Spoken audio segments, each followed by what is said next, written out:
Hey everybody, Rock Mixer here, and today I'm going to show you a quick video on how to create your own drum kit inside of the Sonicware Smpltrek.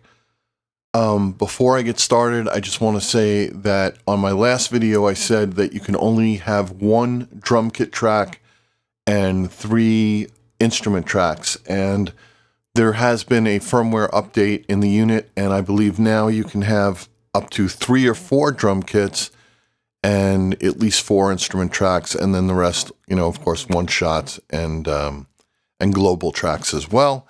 Let's get started. So I'm just going to show you how to create the kit. I've loaded samples onto the SD card, and in other videos, I do show you how to load samples onto the SD card, and I'm also going to do a video just on that, and I'm also going to do a video on how to sample with the unit. But right now, let's create a drum kit. So from the main screen, you're going to hit Function, and you're going to hit the Pool button, and you're going to go to Kit and hit OK. All right, and you'll see that these are all the drum kits that are created when you format the SD card, but what we're going to do is hit this little button right here under the window where it says New, and we're just going to hit New.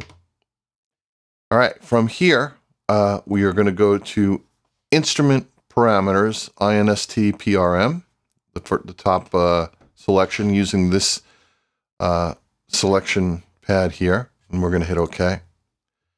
And we're going to pick a pad on the unit that we want to put our first sound. So I'm going to hit this pad here, which is the bottom pad all the way to the left. All right, and with the A knob, we're going to push this down. And now I'm going to use the value wheel, the value knob, and I'm going to scroll down to where it says Pool, and I'm going to hit Enter, or I'm going to push it in. And then I created these folders. I'm going to go to S9, which is a folder I created. And in this folder, I have different folders, one for drums. So I'm going to push it down again, and these are my one-shot drum samples. And in order to hear the drums, I'm going to push this button here to the left and hit OK. So that's a kick drum. And I'm going to scroll down to hear the next one. All right, so I'm just going to pick this kick drum right here. All right, so I'm going to hit the pad again to the right, hit OK. And now this kick drum has been loaded into this pad, right?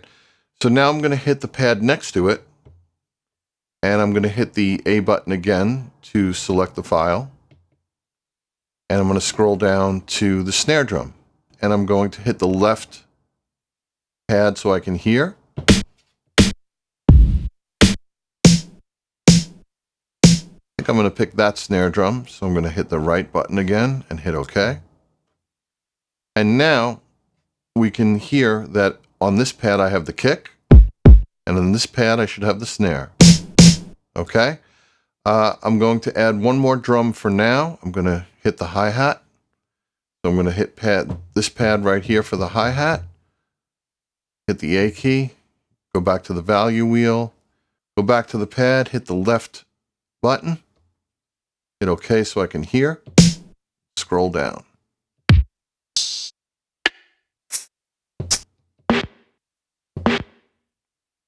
Let's find my closed hi-hat. So that's the hi-hat that I want to use. I hit the right pad again, so I'm no longer in listen mode. And I hit OK to load it into the sample pad. And now it should be here. So now I should have kick here, snare here, and hi-hat here. Closed hi-hat.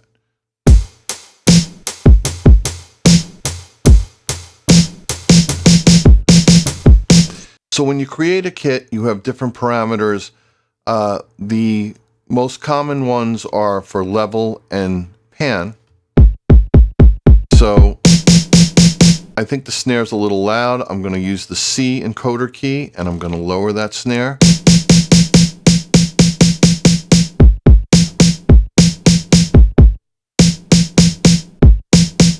get that balance the way I like it.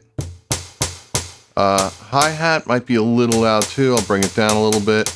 And I'm going to also pan the hi-hat using the D encoder key to the left. Just a little bit. And now let's take a listen.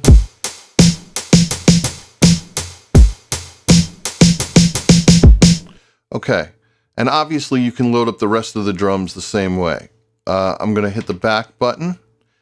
And I'm going to go down to this parameter here, send effects for check.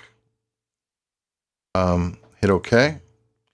And I'm just going to turn up the overall send level on B to about 40. And I'm going to back out of this. And I'm going to go to instrument parameters again. And I'm going to go to effect send in 3 of 3. Using the A encoder key, I'm going to add a little reverb to the snare. So you hear that? So now.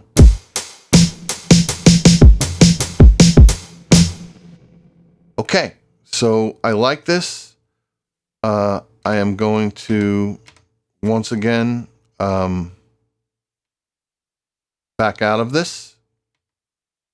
And I am going to save it. So I hit the little button under the window on the right, hit save. And I'm not going to save it to the current project. I want to save this to my pool. So I scroll down to pool and I hit OK. And it's going to ask me for a new kit name. And I'm going to get rid of what's there. And just for fun, I'm going to call this K for kick, snare, S for snare, and H for hi-hat. So KSH kit, because that's all I have for it. I'm going to hit OK. And it's done. So we've just created a drum kit. So now back at the main window, I can go to track 1 of scene 1, hit OK. I'm going to select a drum kit because that's what I want there, right? And I am going to use the data wheel A and change it from preset to pool. And using the wheel, I can scroll through the different kits. So here is my KSH kit. Here's another kit I created earlier. But I'm going to select my KSH kit. I'm going to hit OK. I'm going to go back out to the system. I am going to set a tempo. Bring it down to like 85, why not, right? Hit OK. Now I'm going to just set the length of the track.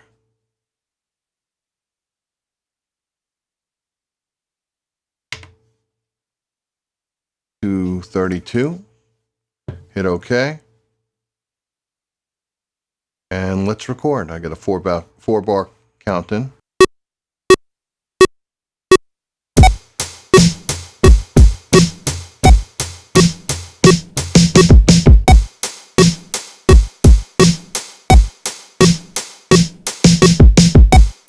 All right, so now I'm just going to go back to home and I'm going to shut off my tap tempo using the B encoder. Hit play again and we should have our beat.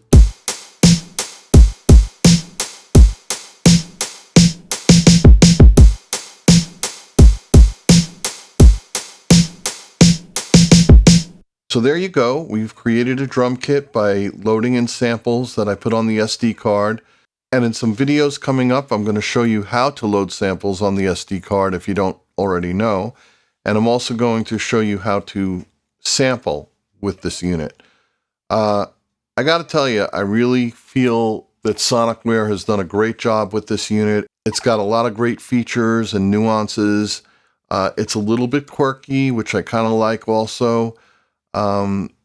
But overall, it just sounds great. And if you're doing like lo-fi and hip-hop, I mean, you can do any style of music with this. Rock, jazz, reggae, anything. But I've been using it to create lo-fi ambient type grooves. It's been working out great. So, and hey, by the way, if you want to check out some of my music, you can do so by clicking the link inside the description. And speaking of that, I would appreciate it if you would subscribe to this channel. I do reviews and videos on hardware, software. I do tutorials on Cubase and Pro Tools. So if you're into all that kind of stuff, guitars, amplifiers, I'm really a rock guy, but I love the electronic stuff too. So it's a mixture of a lot of cool stuff.